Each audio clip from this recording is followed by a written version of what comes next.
On April 16, 1945, American soldiers forced civilians from the nearby city of Weimar to walk through Buchenwald concentration camp. What they saw was meant to be impossible. On a table inside the camp were human remains, organs, shrunken heads, pieces of tattooed skin. And among them was something that would become one of the most infamous objects associated with Nazi Germany, a lampshade. For decades, the story would be repeated almost as fact. Human skin stretched over a frame, tattoos still visible beneath the light. A household object made from a murdered prisoner. And at the center of that story stood a woman, Ilse Koch. The woman the press would eventually call the Witch of Buchenwald. But there is a problem. Some of the human skin artifacts were real. Some were scientifically confirmed to be human skin. But the most famous version of the story, the one in which Ilse Koch personally selected tattooed prisoners to be murdered so their skin could be turned into lampshades, was never established in the way popular culture would later claim. So before we enter the legend, we need to separate it from the evidence. Because the truth about Buchenwald is horrifying enough without inventing anything. This is the story of Ilse Koch, the Buchenwald human skin artifacts, and the disturbing gap between what history can prove and what the world came to believe. And to understand how Ilse Koch became one of the most notorious women in Nazi history, we have to go back to Dresden. Before Buchenwald, there was no concentration camp villa, no riding crop, no title of witch. There was simply a young woman named Margaret Ilse Koch, born in Dresden in 1906. She came from an ordinary working-class background. Her father was a factory foreman, and there was nothing about her childhood that marked her out as the woman she would eventually become. She attended commercial school and worked as a secretary and later as a librarian. It is one of the stranger details of her biography. A librarian, someone whose profession was connected to books, information, and the accumulated culture of civilization. But Germany around her was changing. The First World War had shattered the old order. The Weimar Republic that followed was plagued by political violence, economic instability, and social upheaval.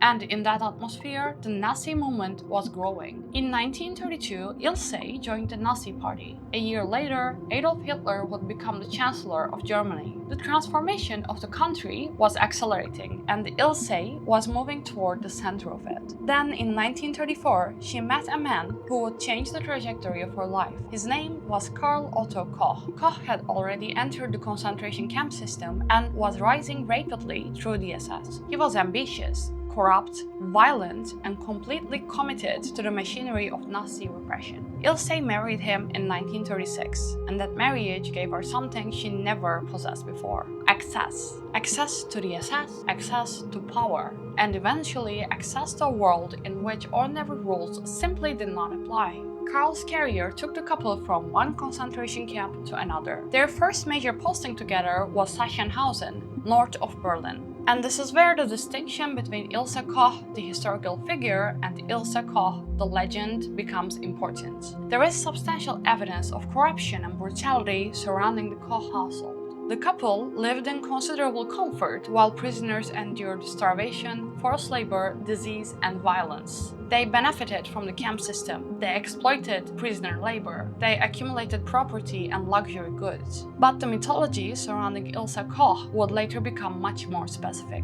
She became a woman who personally hunted prisoners, a woman who rode through the camp looking for tattoos, a woman who could point at a prisoner and condemn him to death simply because she liked the design on his skin. Those stories became central to her reputation, but they cannot simply be repeated as fact. What we can establish is that tattooed human skin really was being preserved at Buchenwald, and that is where the story becomes much darker. In 1937, Karl Koch was appointed commandant of a new concentration camp near Weimar. Its name was Buchenwald. The camp was built on Attersberg, a wooded hill overlooking the city associated with Goethe and Schiller, two of the great figures of German literature and humanism. Below the hill stood a city celebrated for culture and enlightenment. Above it, the Nazi regime was constructing a system built around imprisonment, forced labor, torture, and murder. The Koch family moved into a villa outside of the camp. It was a world away from the prisoners behind the fences. Their home was built and maintained through the exploitation of the camp system, and from the villa, the machinery of Buchenwald was never far away. The camp's roll call square lay within sight. Thousands of prisoners could be assembled there, beaten there, punished there, and counted there. The contrast was obscene. Inside the camp, people were being systematically dehumanized. Outside it, the commandant's family lived in comfort, and Ilse Koch became increasingly associated with the terror surrounding the camp. Survivors described her cruelty. Stories circulated about her behavior, and over time, those stories began to merge into something larger than the woman herself. A legend, the Witch of Buchenwald. The image was almost too perfect. A beautiful woman in riding clothes, a horse moving through the camp, a whip in her hand. Prisoners were terrified to catch her attention. And beneath all of it, the rumor that she was looking for something very specific. Tattoos. Because tattoos represented something the concentration camps were designed to destroy: individuality. A prisoner might have been reduced to a number, stripped of his possessions, his clothing, his freedom, and eventually his name. But the tattoo remained. A piece of someone's life preserved on their own body. And according to the legend, Ilse Koch did not see those tattoos as evidence of a person. She saw them as objects, as something to collect, as skin that could be turned into something else. A lampshade, a book cover, a piece of furniture. This is the point where the story becomes almost too grotesque, and that is exactly why it survived. But there is an important question we have to ask. Was it true? Because after the war, investigators really did find human skin artifacts at Buchenwald. The evidence was not simply a rumor. On April 16, 1945, American forces documented a display containing human specimens and objects believed to have been made from human skin. And on May 25, an American military pathologist examined 3 tattooed skin samples recovered from Buchenwald. He concluded that they were tattooed human skin, so the horrifying foundation of the story was real. Human skin had been removed, preserved, and retained at Buchenwald. But that still doesn't answer the most famous question. Who ordered it? Who was responsible? And did Ilse Koch personally choose the victims? That question would follow her into the courtroom, and it would transform the story of Buchenwald into one of the most controversial trials of the post-war era. Because by then, Ilse Koch was no longer simply the wife of a concentration camp commandant. She had become something much larger, a symbol, and symbols are dangerous things. Because once a person becomes the face of an atrocity, separating the human being from the mythology surrounding them becomes almost impossible. For Ilse Koch, the transformation was only beginning. By 1947, Buchenwald was no longer a place the world had only heard rumors about. It had been liberated, its prisoners had been photographed, its dead had been documented, and its surviving evidence had been collected. Among that evidence were pieces of tattooed human skin. The Allies now had something far more powerful than a story. They had objects. During the American trial of Buchenwald personnel at Dachau, prosecutors introduced physical specimens recovered from the camp. There were tattooed pieces of skin, there was a shrunken head, and there were testimonies from survivors describing the atmosphere of terror surrounding the cause. The effect was enormous. The story that had circulated among prisoners was suddenly sitting in front of judges. Human beings had been reduced to specimens, and specimens had become evidence. Ilse Koch was one of the most recognizable defendants in the courtroom. The prosecution presented her as a woman who had participated in the system of brutality at Buchenwald, and witnesses described her cruelty toward prisoners. The press, meanwhile, was fascinated by her. She was a woman in a courtroom filled mostly with male SS personnel. The Nazi concentration camps were often imagined as a world of male uniforms, military bureaucracy, and industrialized murder. Ilse Koch complicated that image. She represented the possibility of personal cruelty inside the domestic sphere. A commandant's wife living in luxury beside a camp where thousands were suffering. The newspapers gave her a name that would outlive the trial, the Witch of Buchenwald. But the most sensational accusations were not as easy to prove as the headline suggested. The prosecution alleged that tattooed prisoners had been selected, killed, and stripped of their skin for decorative objects. Witnesses testified to this. Some claimed that Koch personally selected prisoners with elaborate tattoos. The infamous lampshade story was repeated, so were stories of gloves, book covers, and other objects. But testimony and rumor were not the same thing as documented chain of evidence. and that distinction would become crucial. The court ultimately convicted Koch for her involvement in the brutal system operating at Buchenwald, but it did not establish that she had personally ordered prisoners murdered specifically for their tattooed skin. That detail matters because the legend that emerged afterward often treated the entire story as a single proven fact. There were several different claims, first of which, human skin had been preserved at Buchenwald. That was established. Second, tattooed human skin had been used to make objects. There was substantial evidence for that as well. Third, Ilse Koch personally selected prisoners because of their tattoos and ordered their deaths. That was far more difficult to establish. And fourth, she personally possessed specific lampshades made from those victims. That was more uncertain still. The legend gradually swallowed these distinctions. The image was simply too powerful. A beautiful woman, a concentration camp, a riding crop, a tattoo, a lampshade. The story practically wrote itself. But history does not get to be written by symbolism alone. There was another problem. Some of the objects that had been presented as human skin were later subjected to additional examination, and the results were not always consistent. In the decades after the war, artifacts associated with Buchenwald were examined again. A small lampshade that had long been displayed as human skin was tested in 1992. The result was inconclusive. It could not be definitively identified as human. The object was removed from exhibition. For a while, this seemed to strengthen the argument that the entire lampshade story had been exaggerated. Researchers and skeptics began questioning whether any genuine human skin lampshade had ever existed. Some went further. They argued that the famous lampshade had become a postwar myth, repeated so many times that people had stopped asking whether the physical evidence actually supported it. For years, that uncertainty remained. Then, science caught up with the story. In 2023, the Buchenwald Memorial commissioned another forensic examination of the small lampshade. This time, modern microscopy and genetic analysis were applied to the material. The conclusion was dramatically different. The lampshade was certainly human skin. The object that had spent decades surrounded by doubt was real, not a metaphor, not a piece of synthetic material, human skin. That discovery did not prove every story told about the object. It did something more important. It proved that the existence of at least one human skin lampshade associated with Buchenwald could no longer simply be dismissed as legend. And the story became even stranger, because the small lampshade was not the only artifact. There were tattooed pieces of preserved skin. Some were examined and identified as human. There was a pocket knife case said to have been made from human skin. There was another fragment of a larger lampshade that had been removed from Buchenwald in 1945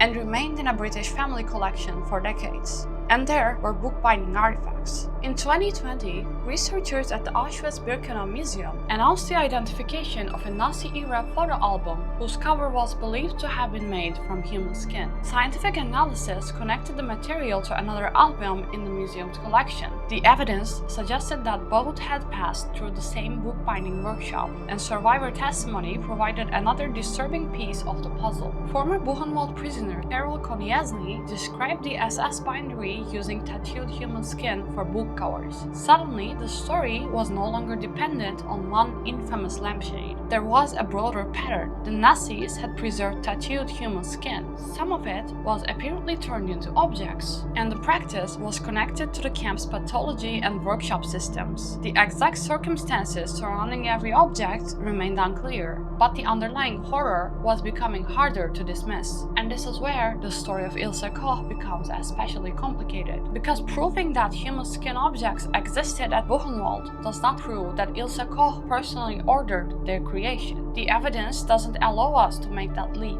In fact, the post-war legal record demonstrates how difficult that connection was. After Koch's conviction, her case was reviewed by General Lucius D. Clay, the American military governor of occupied Germany. Clay examined the evidence behind the most sensational accusations, and he was not convinced. In 1948, he reduced Koch's life sentence to 4 years. His reasoning was controversial. He believed the evidence did not sufficiently establish the most lurid allegations against her, particularly the claims involving lampshades and other objects made from human skin. The decision caused outrage.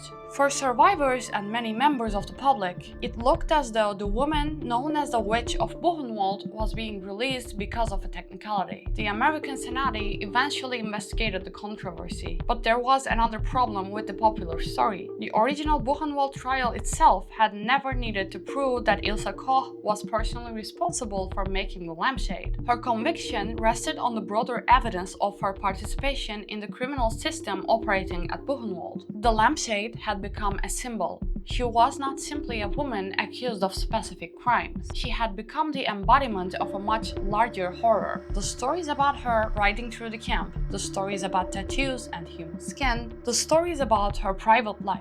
Some were supported by testimony, some were supported by physical evidence, some remained rumors, but they all merged into one narrative. And that narrative became almost inseparable from her. Yet while the world argued about lampshades, there was another part of Ilse Koch's story that was much easier to prove. Her involvement in the corrupt world surrounding her husband. Because Karl Koch had not merely been brutal, he had been greedy, and in the Nazi concentration camp system that could be a dangerous combination. The SS was perfectly capable of tolerating extraordinary violence against prisoners. But there was one thing it could not tolerate from its own officers: losing control of money. By the early 1940s, the Kochs had built a lifestyle that was difficult to hide. Their home was luxurious. Their possessions were acquired through the camp system. Prisoner labor had been exploited for their benefit, and their spending had become increasingly extravagant. While prisoners were starving only a short distance away, enormous resources were being spent on the private comfort of the commandant's household. Karl Koch's corruption eventually attracted the attention of Heinrich Himmler, and this time the Nazi state was not interested in rumors. It wanted an investigation. The man chosen to lead it was an SS judge named Konrad Morgan. What he uncovered was extensive: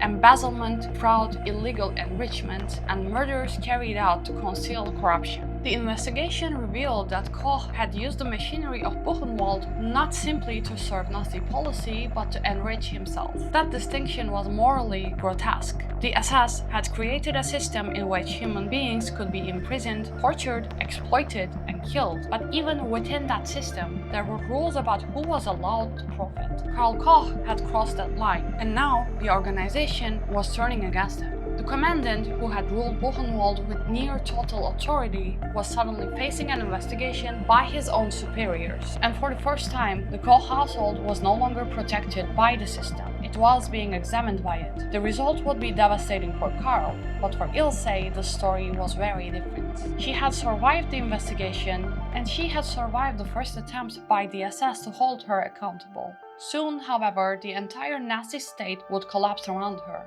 And when the Americans arrived at Buchenwald in April 1945, they would uncover the physical evidence that would transform the Witch of Buchenwald from a rumor into one of the most infamous women in post-war history. The war was ending. The Koch's kingdom was gone. Karl would not live to face an Allied courtroom, but Ilse would. And Buchenwald was becoming impossible to conceal. Prisoners inside the camp rose against the remaining guards and took control of parts of the camp before American forces arrived. Karl Koch was already dead. He had been executed by an SS firing squad earlier that month after being condemned by his own organization. The man who had commanded Buchenwald was gone, but Ilse was still alive, and she was about to discover that the world outside the SS did not share its definition of justice. When American soldiers entered Buchenwald, they found thousands of prisoners and evidence of what happened there. They also found the pathology barracks. Inside were specimens and objects collected by the camp's medical personnel, and among them were pieces of tattooed human skin. The Americans did something deliberate with this evidence. They displayed it. On April 16, civilians from nearby Weimar were forced to walk through the camp and see what had been discovered. It was a confrontation with the reality of the system that had existed almost on their doorstep. The photographs taken that day would become some of the most disturbing visual records of Buchenwald. Buchenwald. On the table were human remains, and among them was a small lampshade that would become inseparable from the name Ilse Koch. As of the research covered here, some of those newly returned objects were still awaiting modern forensic analysis. There really was a practice of preserving tattooed human skin at Buchenwald, and the evidence survived the war. But the closer we look, the more important the unanswered questions become. Who ordered specific pieces to be made? Who selected the skin? Which objects were actually connected to the Koch household? And which stories grew larger in the years after liberation? Some of those questions may never be answered completely,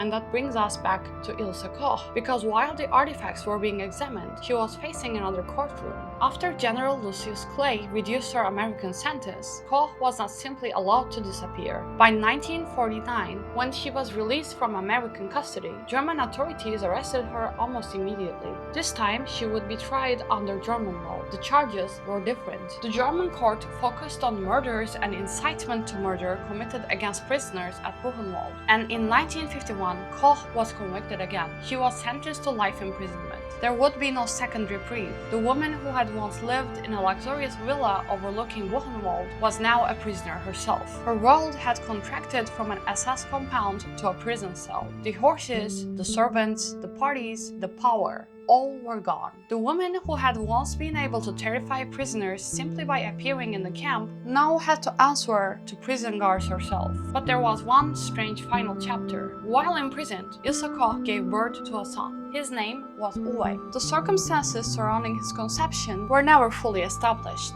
He was taken away and raised outside the prison system. The woman who had become synonymous with one of the most brutal concentration camps in Nazi Germany now spent her final years thinking about a child she could not raise. But there was no redemption waiting for her in prison. She remained a controversial and deeply hated figure. And the further time moved from the war, the more her public identity became inseparable from the legend surrounding her. For almost 2 decades, she remained imprisoned. Then, in 1967, Ilse Koch died by suicide in her cell at 60 years old. The woman who had spent decades at the center of one of the most notorious stories of the Holocaust died without providing the answer historians had wanted. We know that Buchenwald contained preserved human skin, and that tattooed skin was collected. We know that some of the objects made from human skin survived, and American investigators documented them immediately after liberation. Modern forensic testing has confirmed that at least some of those objects are genuinely human skin, and survivors testified to the existence of those practices. What we cannot responsibly do is take every story attached to those artifacts and automatically assign it to Ilse Koch. The famous claim that she personally ordered tattooed prisoners killed for their skin was not established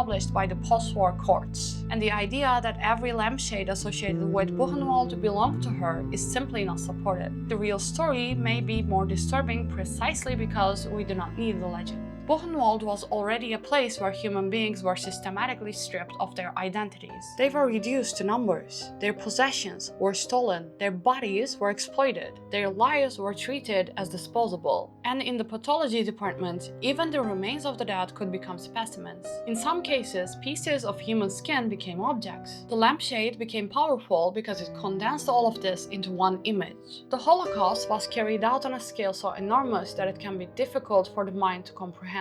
Millions of people, thousands of camps and killing sites, years of systematic persecution and murder. But a lampshade is something small, something that belongs in an ordinary home. It takes an atrocity that feels impossibly distant and places it inside an object that feels completely ordinary. The lampshade should not become a horror prop detached from the people who died. The tattooed skin should not be treated as a macabre curiosity. These were human beings. Every piece of skin once belonged to someone with a name, a family, memories, fears, and the life that existed before Buchenwald. The Nazis tried to turn those people into numbers. The historical record has a responsibility to give them back their humanity. And that is the lesson hidden beneath the legend of the Witch of Buchenwald. The most horrifying part is not whether Ilse Koch personally owned the lampshade. It is that the system surrounding her created a world in which such an object could exist at all. A world in which tattooed skin could be collected, prisoners could disappear because someone wanted what was on their bodies, the dead could be turned into specimens and objects, and a world in which people living only a short distance away could eventually be forced to walk through the camp and see what had been done in their name. Ilse Koch became a symbol of that world. And whatever parts of the legend later grew beyond the evidence, the documented reality of Buchenwald does not need embellishment. The skin was real, the victims were real, the camp was real, and the crimes were real. The myth may never give us a completely reliable picture of Ilse Koch, but Buchenwald gives us something more important: a record of what happens when human beings are deliberately stripped of their humanity and when an entire system decides that some lives no longer matter. That is the part of the story we should never allow the legend to obscure. Thank you for watching, and I'll see you in the next one.